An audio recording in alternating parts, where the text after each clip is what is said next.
Pastor గారు చెప్పినట్టు 7 మాటలు ఎవరికి ఇస్తామో తెలియదు. 7 మాటలు అందరూ ప్రిపేర్ అయ్యేస్తే ఎవరికి ఏ మాట ఇస్తాననేది ఆ రోజే చెప్తానన్నాడు. అదే విధంగా నేనైతే 7 మాటలు నేర్చుకోవాలనుకున్నాను ఆదివారం రోజు. ఆ రోజు నుంచి నాకు సమయం కుదరలేదు.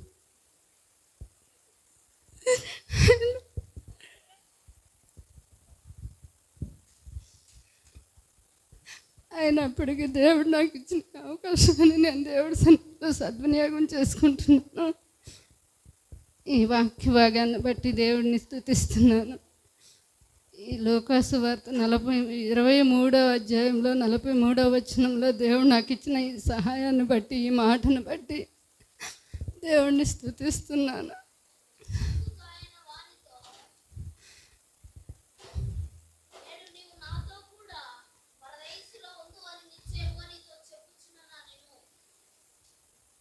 ఈ మాటను బట్టి దేవుడి సన్నిధిలో నేను దేవుడిని బట్టి స్తుతిస్తున్నాను. అంటే దేవుడు ఆ మాట దేనికి చెప్పాడంటే, సిలువలో అతని పక్కన ఉన్న దొంగల మధ్యలో దేవుడు మాట్లాడాడు. దేవుడిని ఒక దొంగ తెలుసుకున్నాడు, ఒక దొంగ తెలుసుకోకపోయినప్పటికీ ఇరువురిలో ప్రభువా వాళ్ళు ఒక క్షమాపణ పొందినప్పుడు దేవుడు వాళ్ళని క్షమించి ఉన్నాడు. అదేవిధంగా రక్షణ విషయంలో నిర్లక్ష్యం చేస్తున్న వారికి దేవుడు తోడుండి సహాయం చేసి ఉన్నాడు. అంటే వాళ్ళకి సమయం లేదు కనుక అక్కడ వారిని క్షమించి ఉన్నాడు. రక్షణ పొందాలనుకుంటూ కూడా సమయాన్ని వృధా చేస్తున్న వారి విషయంలో కూడా దేవుడు క్షమిస్తాడు. కానీ ఎవరు ఈ విలువైన సమయాన్ని ఎవరు పోగొట్టుకోకుండా సమయం ఉండగానే సద్వినియోగం చేసుకోవాలని దేవుడి బట్టి ప్రార్థిస్తున్నాడు. ఎందుకంటే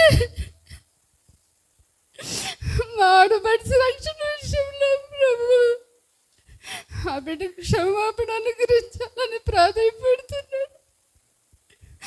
ఆ బిడ్డ రక్షణ పొందాలని 10 సంవత్సరాలు 15 సంవత్సరాల నుంచి ఉండింది. కానీ ఎందుకో పొందలేకనే మరణించి ఉన్నది దేవుడి సన్నిధిలో. అలాంటి తప్పు ఎవరు చేయకుండా ఈ విలువైన సమయం ఉండగానే, రేపటి దినము మందో కాదో మనకు తెలియదు కనుక ఈ రక్షణ ప్రతి ఒక్కరూ పొందుకోవడానికి దేవుడైతే క్షమించినట్టుగా సమయం లేకపోతే క్షమించాడు. కానీ ఆ దొంగ పడిన తండ్రి అతను పడిన పశ్చాత్తాపం చూసి దేవుడు నేడు నీవు నాతో కూడా ఉంటావని చెప్పాడు. నిశ్చయముగా చెప్తున్నానని చెప్పాడు. 41, 42 కూడా చదువమ్మా.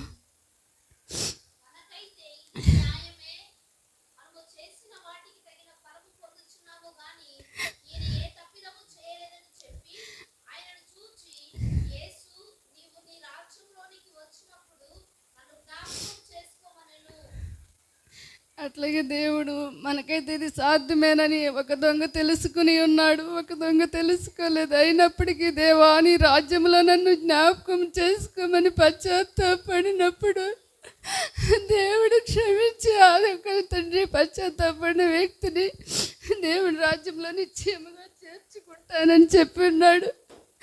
అదే విధంగా రక్షణ పొందకుండా ఉన్న ప్రజల పట్ల నేను ప్రార్థిస్తున్నాను.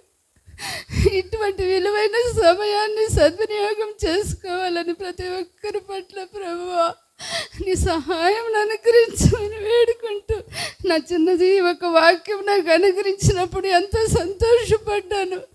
7 మాటలు ధ్యానించుకొని వింటే దైవ సేవకులు ఏ మాట ఇచ్చినా నేను చెప్పాలని ఆశ కలిగి ఉండేది. కానీ వాక్యం మాత్రం సిద్ధపడలేదు. అయినా ఈ మాట కొరకు నేను ఈ మాట కూడా చెప్పలేను అనుకున్నాను.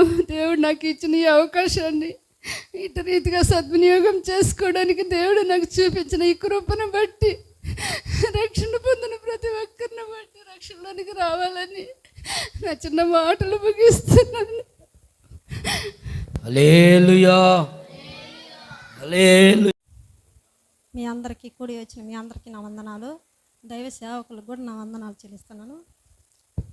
దేవుడికి వందనాలు చెల్లిస్తున్నాను. నాకు ఇచ్చిన ఈ సిలువలో యేసు ప్రభు పలికిన 7వ మాటలో నాకు ఇచ్చిన 2వ మాటగా నేను చెప్పడానికి దేవుడు నాకు సహాయం చేయి. నాకు లోకాసు వార్త 23వ అధ్యాయము 43వ వచనం చదువుకుంది. అందుకు ఆయన వానితో, నేడు నాతో కూడా పరదేశిలో ఉందువని నిశ్చయంగా నీతో నేను చెప్తున్నానని ఒక మనిషితో చెప్పాడు. అంటే ఇద్దరు దొంగలు ఇక్కడ సిలువ వేయబడ్డాడు యేసు ప్రభుతోటి. అయితే ఒక దొంగతోనే మాట్లాడి ఉన్నాడు, రెండో దొంగతోటి అనల. ఇద్దరు దొంగలే, కానీ ఒక దొంగతోనే మాట్లాడారు. అయితే ఇద్దరు దొంగలే. అయితే మార్కు సువార్తలో ఇద్దరు ఆయనను దూషించినట్లుగా మనం చూస్తున్నాం, లేఖనాలు చూస్తున్నాము. మార్కు సువార్త 15వ అధ్యాయం 32వ వచనం లాస్ట్ మాటలు చదువుకుందాం. ఆయనతో కూడా సిలువ వేయబడినాడు, ఆయనను నిందించారు. అంటే ఇద్దరు నిందించారు. అయితే ఒక దొంగతోనే యేసు ప్రభు ఇక్కడ మాట్లాడుతున్నట్లు మనం లేఖనాలు చూస్తున్నాము. అయితే ఎందుకు మాట్లాడాడు అని మనం లేఖనాలు గమనించినట్లయితే, ఆ దొంగ ఇప్పుడు ఆయన్ని సిలువేసింది 9 గంటల నుండి 3 గంటల దాకా వేసి ఉన్నారు. అయితే ఆ సమయంలోనే ఆ దొంగలోని కొంత మార్పు రావడం మనం గమనించినట్లుగా చూస్తున్నాం. 42వ అధ్యాయంలో యేసు ప్రభుతో ఆయన మాట్లాడుతున్నాడు. అయ్యా, నీ రాజ్యానికి వచ్చినప్పుడు నన్ను జ్ఞాపం చేసుకో అని దొంగ యేసు ప్రభుతో అన్నాడు. అంటే విశ్వాసము అక్కడ ఆయనకి కలిగిందని ఆడ యేసు ప్రభు నమ్మి చూసి ఉన్నాడు. అయితే విశ్వాసం ద్వారా ఎన్నో కార్యాలు జరుగుతాయని మనం లేఖనాలు చాలా దిక్కులు ఉన్నాయి. అయితే కొంతమంది గురించి నేను ఇక్కడ మాట్లాడాలని ఆశగా అడిగినాను. మత్తయి సువార్త 8వ అధ్యాయం 5వ వచనంలో చూద్దాం.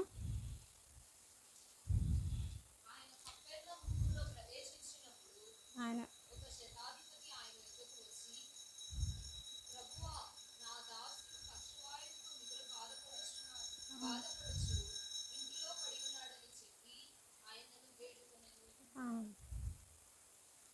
ఇక్కడ చూస్తే మనం ఒక శతాధిపతి ఉన్నారు ఒక గ్రామంలో. ఆ గ్రామంలో ఆ శతాధిపతి కింద ఒక పనివాడు ఉన్నాడు. అయితే ఆ పనివాడు ఒక రోగంతో మంచాన పడి ఉన్నాడు. అయితే ఆ శతాధిపతి అధికారి, అయితే ఈ లోకంలో ఉన్నాడు, అధికారిగా ఉన్నాడు. అయితే దేవుణ్ణి తెలియదు, దేవుని గురించి తెలియదు.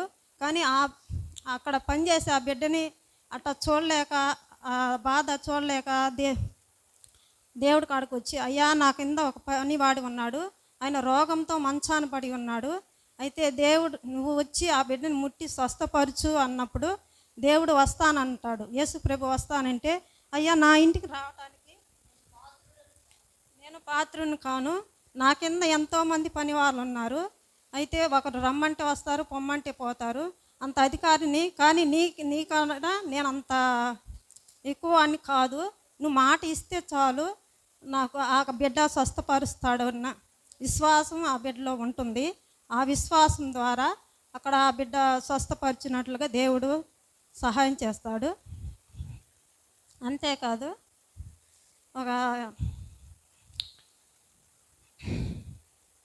అదే మత్తయి సువార్తలో 9వ అధ్యాయం ఒక రక్తస్రావం గల ఒక స్త్రీ ఉంటుంది.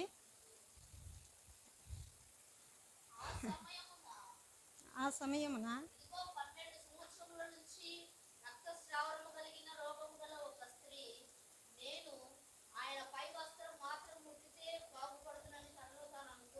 అనుకొని అయితే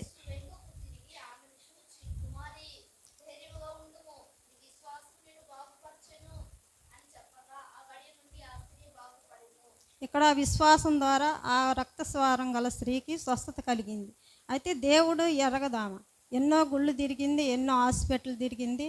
అయితే ఆమెకున్న రోగం ఎక్కడా తగ్గలేదు. అయితే వీళ్ళు చెబితే యేసు ప్రభు కాడికి వచ్చిందే కానీ ధైర్యం చాలేదు.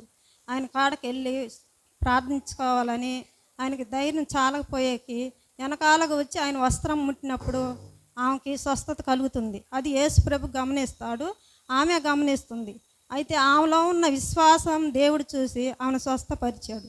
ఇక్కడ ఆమెని స్వస్థపరిచాడు, ఇక్కడ శతాధిపతి అయిన వాళ్ళ కింద దాసుని పని స్వస్థపరిచాడు. అదేవిధంగా లూకా సువార్తలో కూడా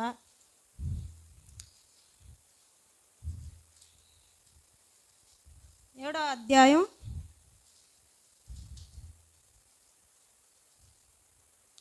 37వ వచనం నుండి చదువుకుంటూ వస్తే, ఇక్కడ ఒక పాపాత్మురాలైన ఒక స్త్రీ ఉంటుంది. ఆ స్త్రీ కూడా ఒక గ్రామంలో ఒక అధికారి ఇంటికి వెళ్తాడు యేసుప్రభు. వెళ్ళినప్పుడు అక్కడ ఆమె కనుగొని అక్కడికి వచ్చి నా పాపాలు పోవాలని ఆశతోటి ఆ సన్నిధానికి వచ్చి ఆయనకి ఎదురుగా రాలేదు, కానీ ఆయన కాళ్ళకాడ పడి ఆయన కన్నీటితోటి ఆయన కాళ్ళు కడుగుతూ ఆమె జుట్టుతోటి తుడుస్తూ ఉంటుంది. అయితే ఆమె స్వస్థత కలగాలని ఆశ విశ్వాసంతో అక్కడికి వచ్చింది కనుక ఆమెను దేవుడు జ్ఞాపం చేసుకొని అక్కడ ఆమెను పాపాలని తొలగిస్తాడు. అక్కడ ఆమె విశ్వాసాన్ని బట్టి అక్కడ దేవుడు కార్యం జరిగిస్తాడు. అదేవిధంగా లోకాసు వార్త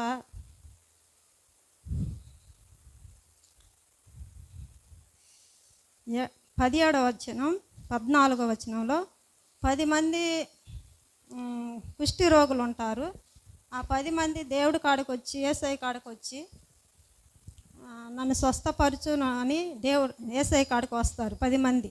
అయితే మీరు పోయి యాజకునికి కనపరుచుకోమని యేసయ్య చెప్పినప్పుడు ఆ 10 మంది వెళ్తూ ఉంటారు. వెళ్ళే దావలో ఆడ స్వస్థపరచబడతారు ఆ 10 మంది. అయితే 10 మంది స్వస్థపరచబడతారు, కానీ ఒక్క మనిషే వస్తాడు యేసయ్య కాడికి. వచ్చినప్పుడు నేను 10 మందిని స్వస్థపరిచాను కదా, నువ్వు అక్కడవే ఎందుకు వచ్చావు అంటే, అయ్యా నన్ను స్వస్థపరిచావు, నాకు నీవు తప్ప ఇంకెవరు లేరు ఈ లోకంలో. అప్పుడు కుష్టి రోగులు అంటే ఎవరు దగ్గరికి రానిచ్చేవాళ్ళు కాదు.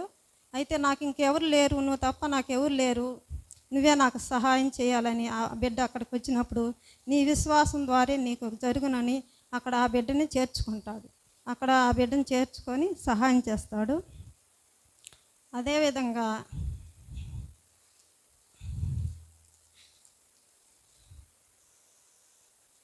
లోకాసు వార్త 18:27 వచనంలో కూడా ఒక గుడ్డివాడు దేవాలయం నందు నివసిస్తూ ఉంటాడు. అక్కడ ఆ గుడ్డివాడు నివసిస్తూ ఉంటాడు. అయితే ఎన్నో సంవత్సరాల నుండి ఉన్నప్పటికి కూడా ఆయనకి స్వస్థత కలగదు. అయితే అటు నుండి యేసు ప్రభు వేరే ఊరికి వెళ్తూ ఉంటాడని అక్కడ వాళ్ళందరూ చెబుతూ ఉంటే ఆయన గురించి విని నేను స్వస్థత పొందాలని ఆశతోటి ఆయన కేకలేస్తూ ఉంటాడు, దావీదు కుమారుడు నన్ను కనురింపు అని కేకలేస్తూ ఉంటాడు. అయితే అక్కడున్న వాళ్ళు అయితేమి ఆయనతో ఉన్న బిడ్డలైతేమి ఆయన్ని ఊరుకుండు, నువ్వు గమ్మ ఊరుకో అని ఆయన్ని బెదరగొడుతూ ఉన్నప్పుడు కూడా ఇంకా బిగ్గరగా కేకలేస్తూ ఉంటాడు. అయితే దేవుడు ఆయన్ని గమనించి అక్కడ ఆగి ఆయన గుడ్డితనాన్ని తొలగించి ఆయన మేలులు చేస్తాడు. ఆయన విశ్వాసం ద్వారా అక్కడ కార్యం జరుగుతుంది. అయితే వీళ్ళందరూ కూడా ఇంకా ఎంతోమంది ఉన్నారు. వీళ్ళందరూ ఈ లోకంలో ఉన్న బిడ్డలకు స్వస్థత కలిగింది విశ్వాసం ద్వారా. అయితే బైబిల్ ఇంకనూ ఎంతోమంది బిడ్డలు ఉన్నారు విశ్వాసం ద్వారా ఎన్నో మేలు చేసి. వీళ్ళందరూ విగ్రహారాధన అంటే లోకంలో ఉన్న బిడ్డలందరికీ స్వస్థత కలిగింది. అయితే దేవుని తెలుసుకొని దైవ సేవకులైతేమి విశ్వాసులైతేమి బైబిల్లో ఎంతోమంది బిడ్డలు ఉన్నారు. అయితే ఎవరంటే అబ్రహాం జీవితంలో విశ్వాసం ద్వారా ఆయన కార్యాలు జరిగినాయి. కుమారుని కలగటం అయితేమి, ఆయన ఇస్కరేణుల వల్లే విస్తరింపబడటం అయితేమి ఎన్నో కార్యాలు ఆయన జీవితంలో చూస్తాడు. అదేవిధంగా సంసోను గురించి కూడా ఆయన ఎన్నో పాపాలు చేసినప్పుడు కూడా ఆయన బంధించినప్పుడు ఆయన కళ్ళు తీసేసినప్పుడు కూడా ఆయన్ని బలాన్ని ఇచ్చి ఆయన అక్కడ ఎన్నో గొప్ప కార్యాలు చేసేయటానికి సహాయం చేశాడు. అదేవిధంగా రూతు విషయంలో అయితేమి అన్న విషయంలో ఎన్నో కార్యాలు దేవుడు బైబిల్లో లేఖనాల్లో ఎన్నో మనకి కనిపిస్తూ ఉంటాయి.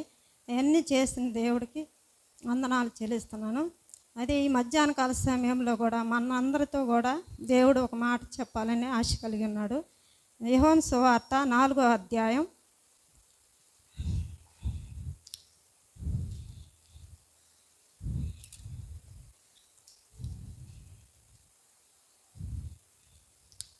1 నుండి చదువు.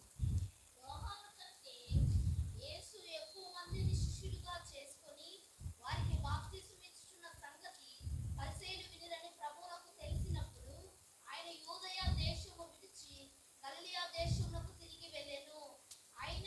అది కాదు 4వ వచనం.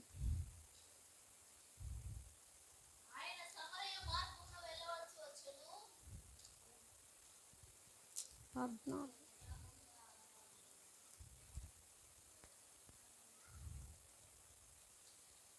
14 ఫస్ట్ నుండి చదువు. ఫస్ట్ నుండి 14 యోహాను సువార్త 10. మీ హృదయమును కలవరపడనీకుడి, దేవుని యందు విశ్వాసం ఉంచి ఉన్నారు, నా యందును విశ్వాసం ఉంచమని దేవుడు మనతో మాట్లాడుతున్నాడు. అయితే దేవుని యందు విశ్వాసం ఉంచాము. అయితే దేవుడు యందు మన విశ్వాసం ఉంచినట్లుగా యేసయ్యతో కూడా విశ్వాసం ఉంచి నేను వెళుచున్నాను, అయితే మరలా వస్తానని దేవుడు ఇక్కడ మనతోటి మాట్లాడుతున్నాడు. నేను వెళ్ళానని బాధపడద్దు, అక్కడ మీ కొరకు నేను స్థలం సిద్ధపరుస్తానని దేవుడు మనకి లేఖనాల ద్వారా మనకు తెలియపరుస్తున్నాడు. అయితే మనం వెళ్ళామని బాధ కాదు, కానీ ఆయన చేసిన కార్యాల గురించి, ఆయన మనతోటి మాట్లాడిన వాగ్దానాల గురించి మనం ఎల్లవేళలా గుర్తు చేసుకుంటూ ఈ లోకాశలు పడిపోకుండా దేవుడు మనకు సహాయం చేసినట్లుగా మనం జీవించాలని ఈ